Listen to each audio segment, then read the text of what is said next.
Today is September 29th, 2023. It's 11:08 p.m.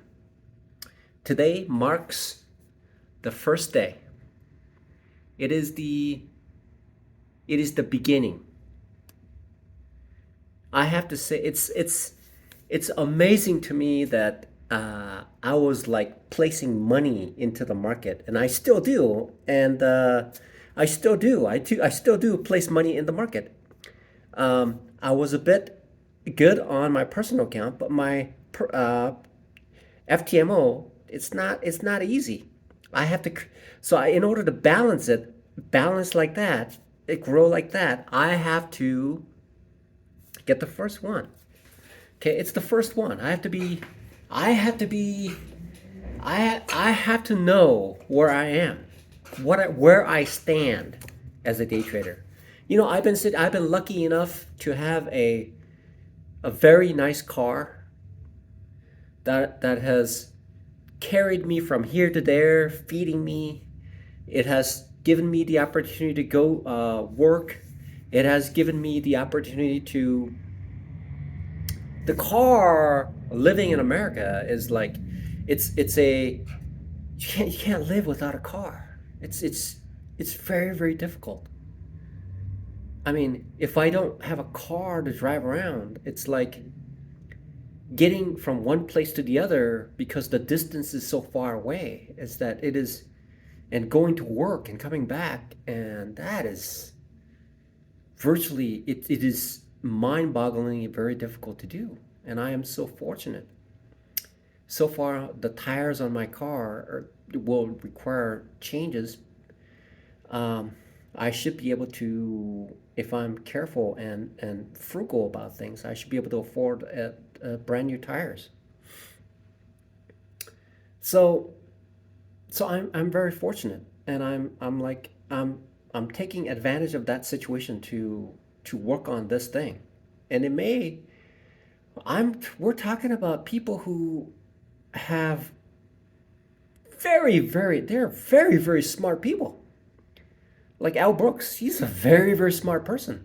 And it took him 10 years. So, I mean, and I'm doing this on my own, and I'm not a very smart guy. I'll tell you what, as God is my witness, I'm not a very smart guy. I'm not. So, so I know that it's going to take time.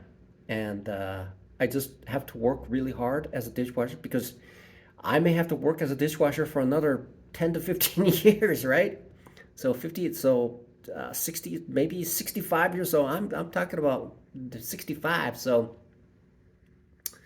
right now I'm 54. I'm going to be 55 in many months. And so we're looking at about 11 more years. It may take 11 more years before I become profitable. Uh, and maybe I may never be able to become profitable. I mean, it's certainly possible because we're talking about very very smart people, people who are trading and competing with these individuals. This SMB Capital advertisement. I mean, the SMB Capital has this YouTube channel, and every channel content has them inserting little their training courses. And this Mike Bellafiore guy who wrote a couple books on day trading, he just flat out says this. He says this. Um, do you know why you're not a successful day trader? Because we have guys like these guys I mean, who are elite, and they work together, and that's what you're competing against, right? That's true. And what am I? I mean, see, I went to Boise High School, and I was doing all right, but essentially, I'm just a C average student. I go to college, and then I got into engineering, but sure, I graduated with an engineering degree, but I had no idea. There's no practical expertise in it. And when I became an engineer for many, many years, many of the things that I've learned was never really applied. Thermodynamics, what is that? Of course, there's some designing skills that I've learned, Anyway, that's the reality of it. Now what I need to work, I really have to like buckle down on things, and I have to admit to myself that, I would love to start running, but everything begins with the first step. Okay? The first step, I have to say that the first step was just the 3 years of floundering around. That is the first step. It's useful. It's useful for me to flounder around, explore, and figure out what's out there and trade, lose a lot of money in the process. That's the first step. There are people who skip the first step and they just go, I mean, they're smart. So they're able to leverage off of individuals who are willing to help them, and they become consistently profitable in a very short amount of time. Somebody like me, I'm essentially an introvert, and I'm just documenting this. I'm just documenting the process that I have, and maybe when I put up 1,000 videos, maybe I'll have just maybe a little bit of an idea how to trade. But it has boiled down to the simple fact. And I've seen quite a few YouTube videos talking about this. It says if you have the infrastructure and a single setup, then you can use that to carry over to other setups. Because the only thing that I need to do is replace that one setup with some other setups and then trade accordingly. It is the development of the environment the environment for me to make the right trades, and it stops with the first one. Right now, the beginning was for me to explore. I've explored it, spent a lot of money, gave a lot of money to rich people, and they have it. They have my money. And Al Brooks talks about, you can be a very rotten person and still do really well in the stock market. You don't have to be like, you don't have to go to church. And it does not matter if I'm a churchgoer. The stock market is about being good at what I do to make money. And if down to the core, if there's rotten people who are taking the money, they deserve it because they worked hard for it. Being good and wholesome does not necessarily mean that I can make money from the market, because the requirement is for me to learn these things. And so it is the first day, okay? It's the first day. Now, with the first day, I'm looking at the first one, okay? The first one. I need to figure out the first one, okay? What is going to be my first one? And as soon as I describe what this first one is, then,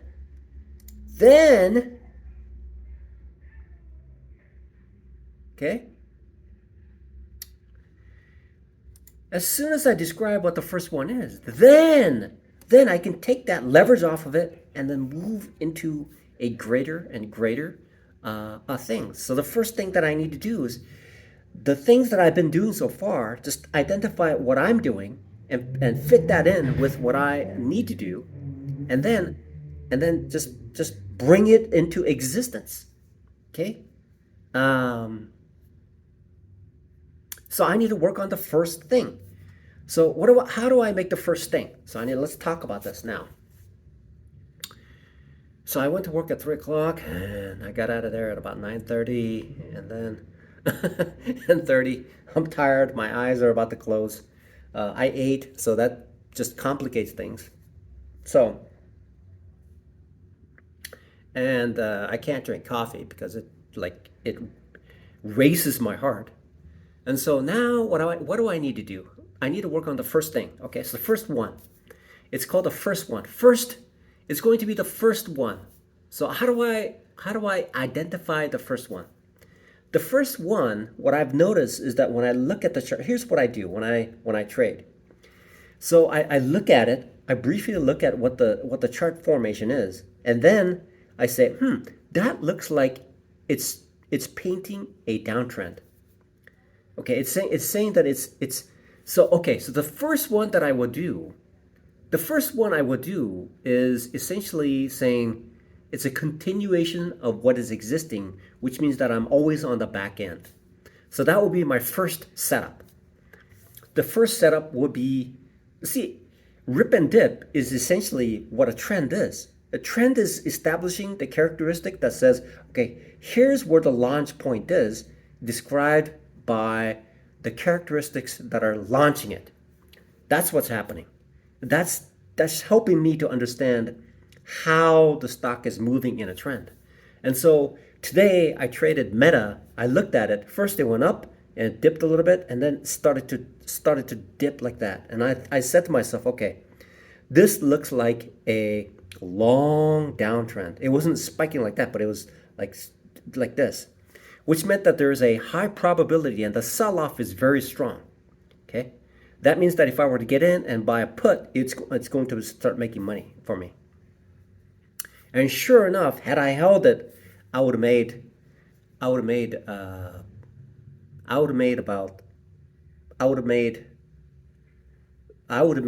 a substantial amount of money. Okay, I would have made a substantial amount of money that would have been significant in my trading, which would have elevated myself into another level of risking a greater amount of money. Okay, with a stop loss, and it did not hit my stop loss, and I was using a stop loss. So that's the identification. So the first one that I will do is essentially a continuation. It has to be a continuation. It fits somewhere between a reversion and a continuation. Reversion is the background information, previous sets of data that says, okay, when it does this, it's going to do this. And so the backdrop is essentially a reversion, okay?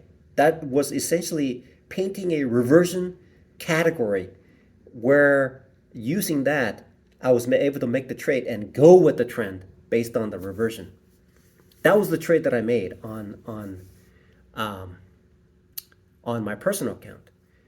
On the FTMO trading account, I was attempting to go with the trend based on what the chart was telling me, but I was essentially just trading without really thinking about it.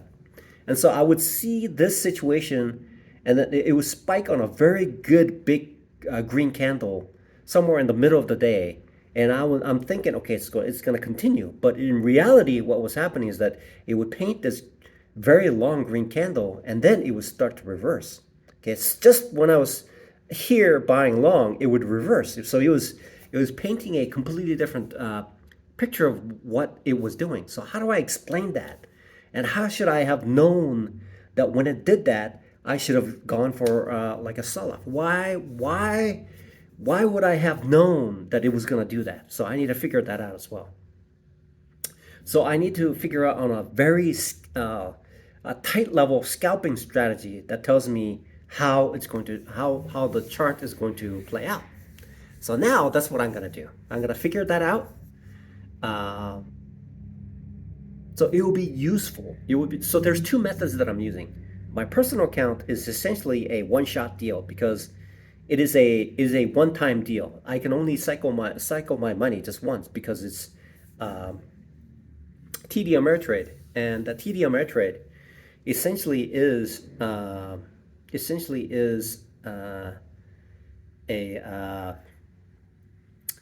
because in order for me to avoid the PDT rule, I'm trading without margin, and not trading with the margin. I can trade options that has a high level of leverage, but it only limits me to trading just once, cycling my money just once.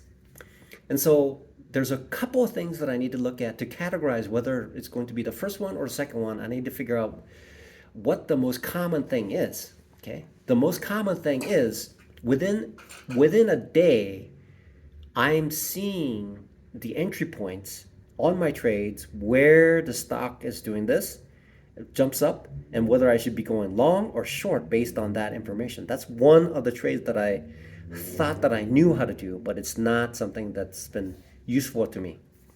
That has been effective for me at this point. So what I need to do is, in order to improve my FTMO, I want to make this FTMO work because I want, and I need the FTMO trading account to give me the flexibility and extra income that can flow out of that account because it's set amount. If I can achieve something for 10K, I can achieve it for 25K, 50K, 100K, 200K. So if I can achieve that for the 10K, I can just use the same game plan on any other amount that's out there, up to $400,000, which the way that I trade will it will be possible for me to trade within that much. So if I make that 10K work, it's going to be just a fantastic. So I need to figure out. When I see a certain situation, now how do I get in? Because what I want to do is maximize. So what my intention is to maximize the ride on the trend. Okay? Trend is the only thing that will allow me to make money. Right? If it goes sideways, I won't be able to make money. It's the people who are selling the options that will make money. Okay, those are the people who are selling the options to make money.